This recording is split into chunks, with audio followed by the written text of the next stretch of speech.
Let me be the first to introduce you to the next senator from the great state of Texas.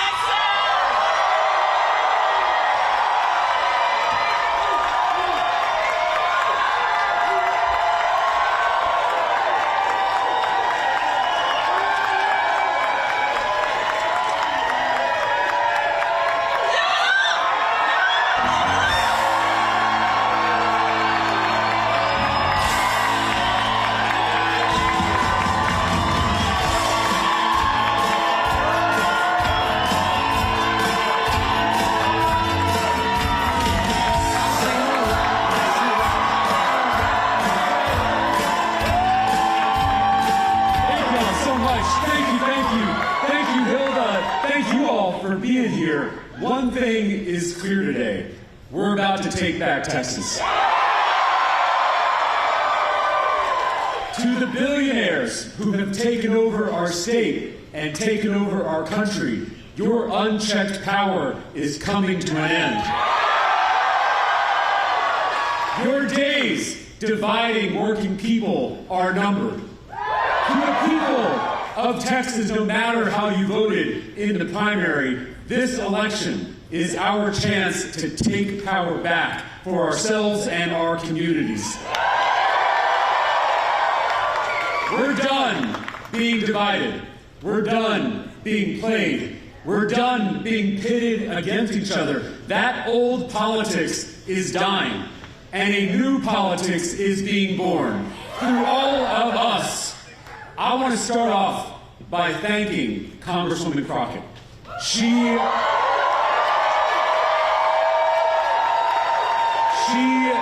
is a colleague and a friend. I am so grateful for her voice and her leadership. It was an honor to run this race with her. To the Congresswoman's supporters, I know I wasn't your first choice, but I hope to earn your trust and earn your support. As your Democratic nominee, it's on me to ensure you feel welcomed in, represented by, and proud of this campaign. Together, we're going to do something extraordinary. We launched this underdog campaign 6 months ago in my hometown of Round Rock, Texas.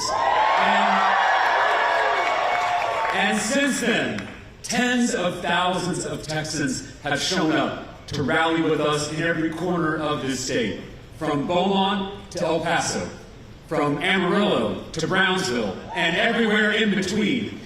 We have recruited more than 28,000 volunteers who are doing the organizing work all over the state. And we have shattered grassroots fundraising records, all without taking a dime from corporate PACs. This is a people-powered movement to take on this broken, corrupt political system. This is truly a campaign of, by, and for the people. We're not just trying to win an election. We are trying to fundamentally change our politics. My granddad was a Baptist preacher in South Texas, and he told me at an early age that we follow a barefoot rabbi who gave us 2 commandments: love God and love neighbor. My faith teaches me to love my neighbor as myself, not just my neighbor who looks like me, not just my neighbor who prays like me, not just my neighbor who votes like me. I am called to love all of my neighbors the way I love myself. That's what motivated me to go into public service. First as a public school teacher on the west side of San Antonio, and now as a public official. As a legislator, I've brought Democrats and Republicans together to take on corporate special interests, to lower the cost of housing, lower the cost of child care, lower the cost of prescription drugs, including insulin. I am trying to love my neighbor through public policy. I'm trying to make my neighbor's life a little easier and a little better. But that kind of love in our politics has become hard to find. There is something broken in America. Our economy is broken. Our political system is broken. Even our relationships with each other feel broken. And that's because the most powerful people in the world want it that way. The billionaires who own the social media algorithms, who own the cable news networks, who own the politicians fighting on our screens, they want us at each other's throats. They want us focused on how we're different instead of on how we're the same. Because our unity is a threat to their wealth and their power. So they divide us on an hourly basis by party, by race, by gender, by religion. So we don't notice that they are picking our pockets. They are closing our schools. They're gutting our health care. They're raising taxes on all of us while they cut taxes for themselves. The real fight in this country is not left versus right. It's top versus bottom. Those billionaires want us looking left and right at our neighbors instead of looking up at them. They want to keep us from seeing all that we have in common. They want to keep us from realizing that there is far more that unites us than divides us. Because despite our differences, we all really want the same things. A safe neighborhood, a good job with good benefits, a high-quality, well-funded public school, and the ability to see a doctor when we need one. I am tired of being pitted against my neighbor. I'm tired of being told to hate my neighbor. It's been more than 10 years of this kind of politics. Politics as blood sport. Politics as trolling and owning.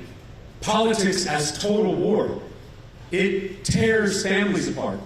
It ends friendships, and it leaves us all feeling terrible all the time. We cannot defeat the politics of division with more division. We can't win their game. We have to change the game. This campaign is rooted in a fierce love for this state, for this country, and most importantly, for all of our neighbors. If you hate politics and you've never voted before, you have a home in this campaign. If you have voted for Democrats, but you're tired of DC Democrats always folding, you have a home in this campaign. And if you voted for Donald Trump, but you are fed up with the extremism and the corruption in our government, you also have a home in this campaign. People across the political spectrum are hungry for a new kind of politics. Not a politics of fear, not a politics of hate, not a politics of division, but a politics of love. A love that can heal what's broken in America. This new kind of politics is being born right here in the Lone Star State.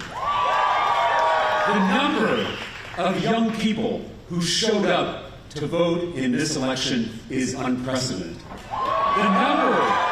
The number of Texans who have never voted before but showed up in this election is unprecedented.